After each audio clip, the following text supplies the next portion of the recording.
Hello, Ignite Podcast. I'm Rob, and I'm here to welcome you to the newest edition. And today I have with me a very special, very important, very beautiful guest, my wife, Noemi Luna. Thank you. Hi, everybody. Now, I brought her on because we want to talk about some of the challenges we had in our marriage, but mainly how when we were saved, because it's a very interesting story. So let's, instead of going over it, let's just jump right into it. Now, I think I mentioned one of the other previous podcasts that I was saved in Bexar County. I was in Bexar County waiting for the bus to pick me up to go to prison, and I was saved. Now that produced an interesting dynamic because I went to prison without being completely sober yet. I made the decision to be sober, but my physical body was like still wanting.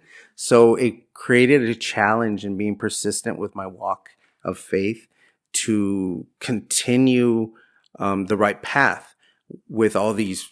Because if you think there's no vices in prison, you're sadly mistaken. There's alcohol, there's drugs, and all my drugs of choice were there. So I'm in there. I'm doing what I need to do, and I'm walking a persistent path for God. And I call my wife, who isn't quite there yet, on the phone. Very far from there yet. Yeah.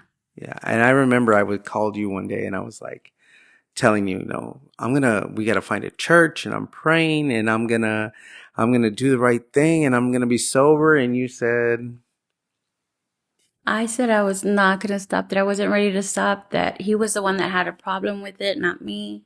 Like I was blaming it a lot on him. And I also called it, what do they call it? prison talk. No, jailhouse religion or something like that. Remember? Yeah, you did. That's jailhouse religion, because really that does happen. People, they're sober and they're feeling everything and they remember everything they did and all the mistakes that they made. And so they're like, okay, that's it. And then the minute they get out.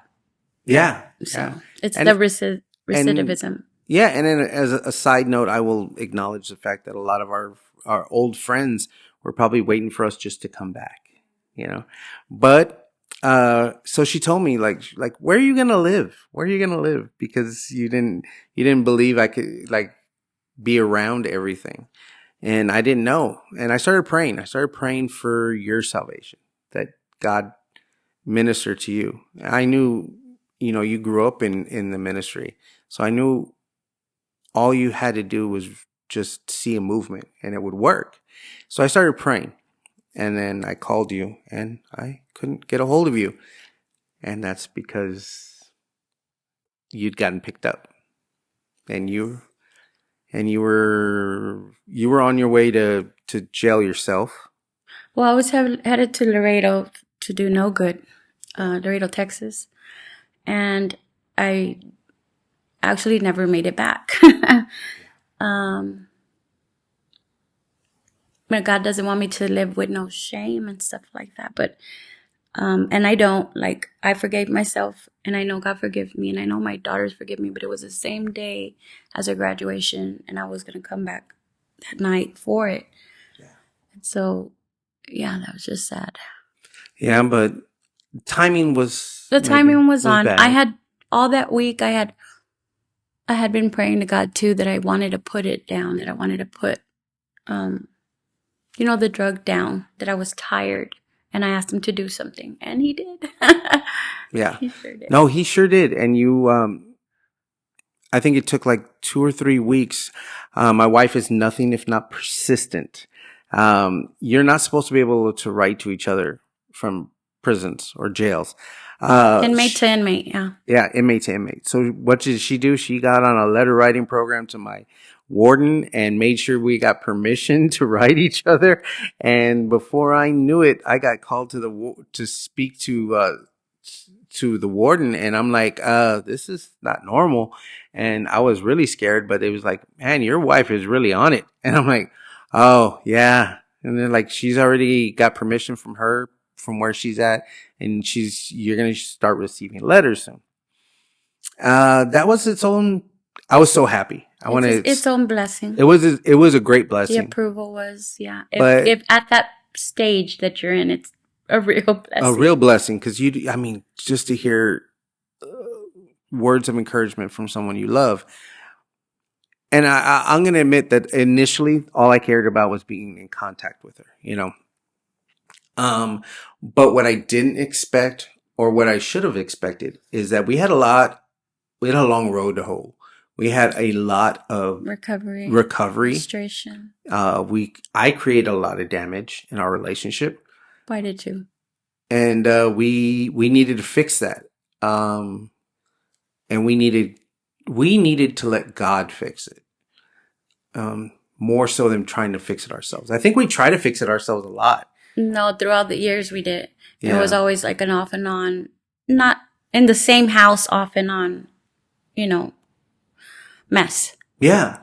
And and like right now, Robert says words of encouragement. Sometimes those words weren't encouraging. No, they weren't encouraging, but he was still like he still was happy. He said he didn't care what I had to say. no, I truly meant it. I wanted to repair us, and I knew it wasn't going to be easy. I thought it was going to be easier than it was, but I wanted to get on that road, and I knew that something great was going to happen from it, and it did. It took a lot of work. A year. I think it was about it. At that point, when she first, let's call it 11 months of a ready letter writing campaign, by each of us. I forgot them. I was going to bring them, but I mean, they can't read them all. If you were to see them, it's like 2 stacks about that high of hers and mine, of just single papers, like just stacks of us writing each other. I would write daily. I started off sending a letter every day, which is just silly because stamps get very expensive. But and the regular U.S. mail, so slow. So slow. Like I'll send a letter, or she'll send a letter, and it wouldn't get to me for. No, it's not only that. It had to get approved to leave. It had to get approved to go in. Yeah, so like they want to know that because some people are in there also, they're also hiding from somebody that has hurt them or from somebody that is looking for them. So they need to make sure that, like, some people have stuff on their computer or file where this person can't communicate with this person. No contact. Yeah. And not to mention that just for safety reasons, they scan every letter in. So like every letter we wrote had to get scanned in and get approved before it got sent to us to make sure we're not sending each other hidden messages or what have you. So like I would write her and sometimes she wouldn't get it for a week and a half. Sometimes she'd get it in 2 days. So there's no telling. And your letters sometimes come in odd order. And sometimes the thing is that Rob was trying, like, when I get, and this is what I'm gonna do, and when I get out, and when we get out, and this is what I'm gonna do. Like, he was trying to do the moving forward, let's fix it, the moving forward. And I was like, no. Yeah, because I wasn't ready to face. I wasn't ready to face what I'd done. And I had in my head, with him, I was telling him, no. That's it. There's no more chances. I'm not doing this again because it was a lot of chances. Yeah. And it was like he wanted to move forward, and I was no. I don't know what's gonna happen when we get out. I don't know what I'm gonna want. Yeah. I don't know what's gonna happen when we get out. I don't know what's gonna want. But really, I had asked God I told God I was not going to get back with my husband unless He showed me something like right there, because that was it. Yeah, and I mean, I think a main thing too is like I wasn't ready to go back and think of what I did wrong and explain my actions and ask for forgiveness from you of the things that I had already done. I wanted to be like, okay, just forgive me and we're gonna move forward. Because you know what? To be honest, you did that for so long. Mm-hmm. You're really good at forgiving. Mm-hmm. You like instantly can forgive and like within 2 minutes talk to me like nothing happened.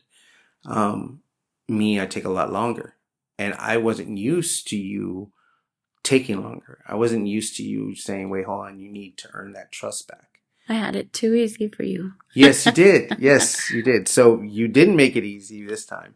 And I mean, if you want, oh my God, an argument through the mail takes forever. Well, Like 3 weeks back and forth to settle one little like misstep. Like you say something and she didn't like it, and then she'd write me back, and I'd write her back, and she'd write me back, and then finally we get resolved. And that took 3 weeks, excuse like me. for every little argument and for every little admission. And there was a time where you got so frustrated you stopped writing me. Mm-hmm. I stopped. I went on silent. Yeah, she put me on silent mode, and I kept writing for like what was it, about a month and a half, right? Yeah, I was punishing him a little bit But more than he was already. He was already locked up. I was doing more damage. But I think what we're trying to get to is that you know, when if you've ever been saved out here in the free, we call it the free. yeah, when you're in prison, this is the No, free. when I get out of into the free, but yeah, the free world. But out here, people find God, and they learn out here, and they find Him in the quiet place, and God goes to them when they're reflecting at home alone or whatever. Yeah. But our marriage and so we had our own reflection at our time when we were alone in like either a cubicle or a So cell, or just nighttime, like whenever all the lights are out. And but it was work, and it's nothing to be proud of for us, right? But the glory is God's at the end, right? But the fact that our marriage got not fixed completely, of course not, but started to heal when he was incarcerated miles and miles away. Where were you? First Cotulla, and then you went Cleveland. and I was in Gatesville. Yeah. So it was like miles and miles away. Yeah. Paper. There's literal paper trail. This is what they really call it. Yeah, there is. And it just goes from, no, you hurt me. No, I'm sorry. No, this and that. But if you think about it, and I shared one time on our Wednesday I group, when you're arguing with your spouse, think about when you're arguing with your spouse and he doesn't want to hear you, or she doesn't want to hear you, or they just maybe just block out anything you're saying anyway and say what they have to say. I really had to listen to him, and I could not interrupt him. He really had to listen to me, in my letter, and he could not interrupt me. He had to read and see, and not only did he want to read, and not only did I want to read, but we were waiting for it, literally sitting there waiting for those letters. Like they were precious. They were precious. Like it's the weird. I don't again. It's not a proud thing to talk about, but the outcome is so that when they call your name for a letter, it's like a gift. It's like Christmas. It is. And you just jump up and everyone's like, I knew it. And my friends would see me and they're like, you haven't got one in a while, right? I'm like, no, it's coming. It's coming. And then when they would get them there, see, I told you. And I would get this stack sometimes of like 6 letters all at once. And I would go into my cell and just start reading them. And then it was like, I hate you. Never going to forgive you. I love you. I forgive you.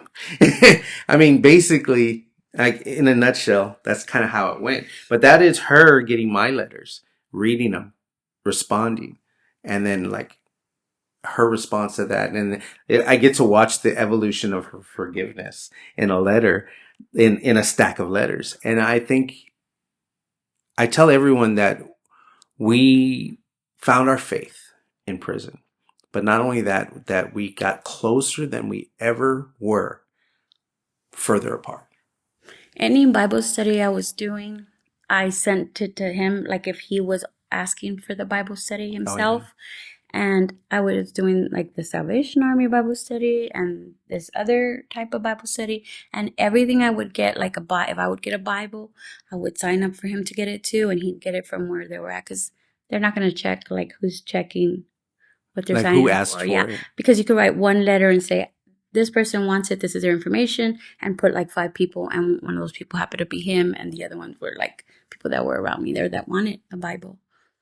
But yeah, and God also put me like in a position to where, oh, they just made you house. And house in where I was at is kind of like a president. And if there's a problem, the women have to talk to you. And before this, I had zero empathy for others. Like I really You weren't was, good at I listening to was other people's not good at problems. listening to others. Like people would come with me trying to tell me like a gossip or something at the bar, and I'm like, get away from me, you're messing up my buzz or something like that. Yes. Go over there. But so that I'm just trying to paint a picture of who I was. No. You were horrible at listening. I remember asking you, one of your closest friends was about to get married. And I'm like, oh, what does he do? I don't know. Well, where does he work? I don't know. Your best friend's going to marry him, and you don't know this guy? You're like, no, not at all. And I thought it was hilarious, but that's like how little you paid attention to what people would tell you. Yeah, it was sad.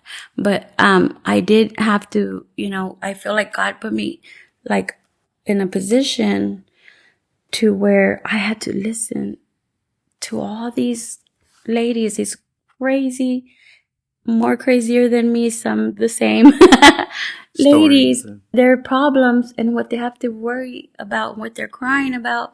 And I was not used to that.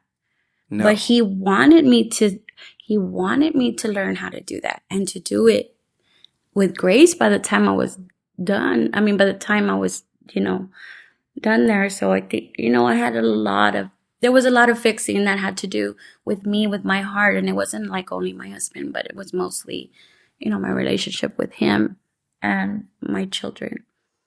Yeah. I mean, we had to repair our relationship. Now I hear Nadine every morning in coffee. Yeah. And but it was a great thing. I mean, we were in such a bad place. I don't think we could have fixed it A dark place, yeah. face to face. I don't think it would have fixed it face to face. And I don't think it would have fixed without God. I'm so thankful for my time in prison. I don't think anybody ever says that, but I am. No, me too. It rehabilitated my mind, my body, and my soul. God put me where I had to be because I wasn't going to listen without it. Well, we put ourselves there, but God allowed it, yes. Yeah, so that I would finally pay attention. And then he went there to be with us, to to our level. Yes. And then, I just want to just throw that out there for anybody that's listening that thinks that God won't. No, he will. He will. He will come to you. Especially. And if you have, just like a side note, if you have somebody out there who's in prison and who seems or who has found redemption and has found God, the best thing I can tell you, when they get out, immediately take them to church. Mm-hmm. Immediately. That's not unreal. What they're saying is true. This is how they really feel and they believe. But if you let the world creep in, the old them is going to come back with a vengeance. Mm-hmm. So I told my wife in a letter that we need to find a church, because the first thing like AA tells you is like the first thing you should do when you get out of prison is go to a meeting. Well, the first thing I wanted to do was go to church. So we started coming to Ignite. I'm not going to say the same story. I think I've told it before. So we started coming to Ignite Church. We both were done being judged. I think both of us had gotten. We didn't want to be condemned anymore. We were done with that life too. We were done with the life we lived. And we weren't looking for condemnation. We were looking for love and forgiveness. And I think we both found it here. We found a home church. We found a place that we felt comfortable. But, we thought, you think after 11 months of writing each other that you're resolved. But it's not. She still didn't want to be with me. And you were saying earlier that you're I waiting still for was God. waiting for God to show me something like a right in like in front of my face, basically. And so Rob had already gotten denied from what is it called? My halfway point. My Yeah, short way. yeah, his short way, which is kind of like, what is it called? Parole. Parole. So some people don't know what short way is, but Yeah. so it's like parole, like so he could be released early, with good behavior and stuff like that. So I was already at the halfway house, and I was at Beaumont, and he was at Cleveland, Texas, and my mom and Jose, my stepdad, and Nadia, they came to pick me up and to go home, to finally go home, and on the way home from Beaumont, we stopped at a restaurant, and everything's just weird because you just got out and you don't know how to be, You don't know how to act. yeah, you don't know how to, you don't know, it feels like a dream almost. And so you're out, and I had just finished writing a letter to Rob, actually from the halfway house, telling him exactly how I felt and how it was going to be, because I knew my day was coming up, that my mom was picking me up. And I go to the restroom, and then I come back out. We're ordering food at a taqueria. And my mom says, I have something to tell you. And this was Wednesday. She says, Rob's getting out. I said, no, Mom, they denied him. Sorry. Like I thought I was giving her news, right? No, Mom, he told me they denied him. He wasn't going to get out his short way. And she's like, yes, they approved him. His mom called and said that he's getting out this Friday, or was it Monday? It was 6 days from then. So Okay. it was Tuesday. And I was Tuesday. like, what? They just denied his short way. They told him no. And TDC doesn't play. No. TDC doesn't take take backs. They don't they don't change their mind, because they, Well, at the end of the day, don't. what had happened was I They had say already got. TDC stands for they don't care. They don't care. Yeah. I had already got denied my second parole, which was my short way, your halfway point. And that's when she got picked up. And then I was coming up on another one. Now it's July. We're in the middle of COVID, by the way. It's the middle of July. I get interviewed, and the next week I go to commissary, and my books are closed. Books closed mean you're going home. So I didn't know. So I had a friend of mine got on the phone, called his wife. He was just as surprised too. And I had no idea I was going home. And even if I was, it shouldn't be until August. But so I'm a month early to go home. They don't even, I find out before they even tell me. I didn't get a letter that I got approved for another 4 days. And I reached out to everyone trying to let her know, because at this point I knew the letter, I knew she hadn't left yet. U.S. mail. The letter wouldn't reach her before she left. So I'm trying to get her to know that I'm coming home. Yeah, so my mom tells me, and I said, oh my God. I told my mom, I told God that I didn't want nothing to do with Robert anymore, that I was done and that was it. I didn't want to be with anybody. I just wanted to be with my kids and my mom. And then on the way home, after I just told him like all that week, because I knew I was going home, my mom gives me this news, and I tell Jose, my stepdad, and my mom what I had asked God, and then Jose just looks at me and he goes, well, there's your sign, but in Spanish, right? Yeah. There's yours. I was like, yep, I hear you, God. I hear you loud and clear. Now, and I wasn't very happy about it either, but yeah, I was like happy to see him, and happy like, oh my God. So we were happy to see each other, but she's not staying with me at this point because she loves me and she can't wait to be with me. She's staying with me out of obedience. I told God that I would be obedient. Mm-hmm. And the more we came to church, that's when we healed. More. That's what I was telling Manny earlier. It's like, or you and Manny earlier, that it was always forgiveness. And how do you forgive somebody? And Pastor would say, every morning, wake up and tell yourself, I forgive this person, or I forgive that person, I forgive whoever. Thank you, Pastor. and he always, I'm like, it kind of sounded like crazy to me, but I did it. And I still, turn on Echo plays for me every morning, starts my worship. We have our coffee. And, whoever hurt me yesterday, I forgive them or whatever.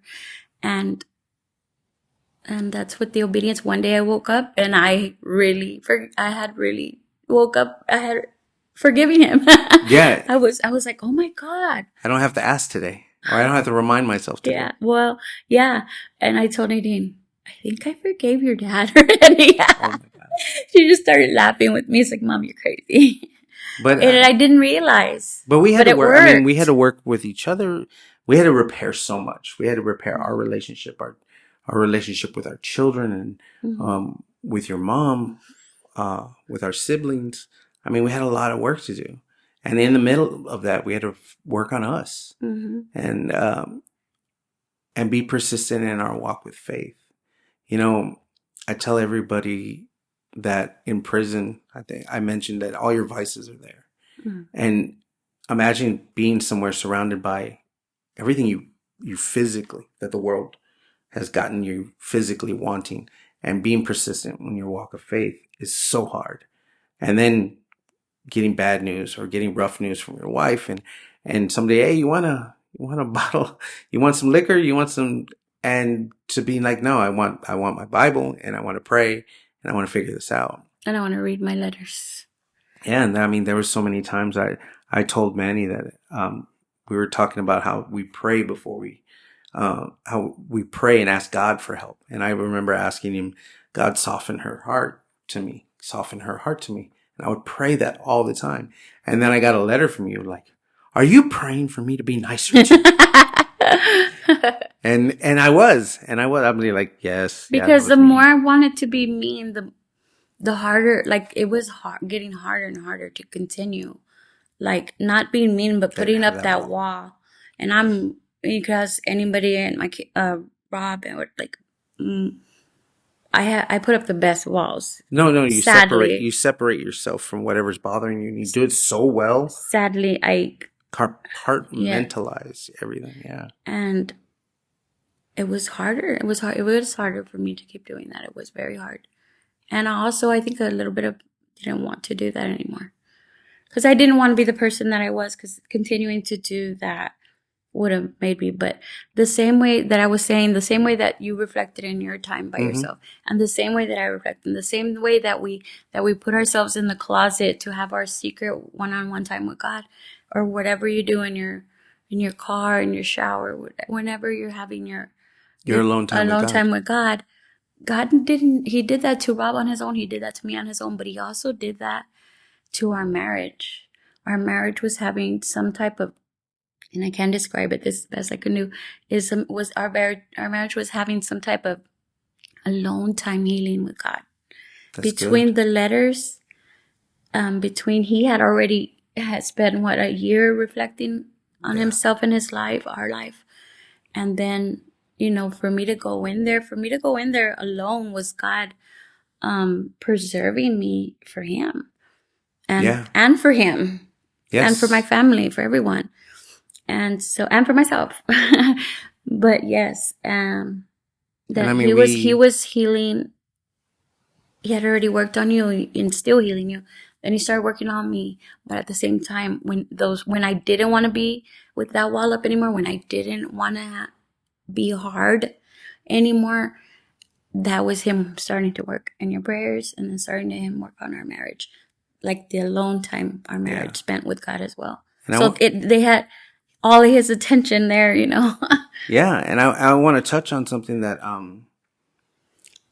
I was about a year in when she went in, and at the time I'm like, we're losing our house. The kids don't have, they're staying with this person, that person. To taxes, we're losing our house to taxes. Yeah, to taxes, and I was like, man, what are we gonna do?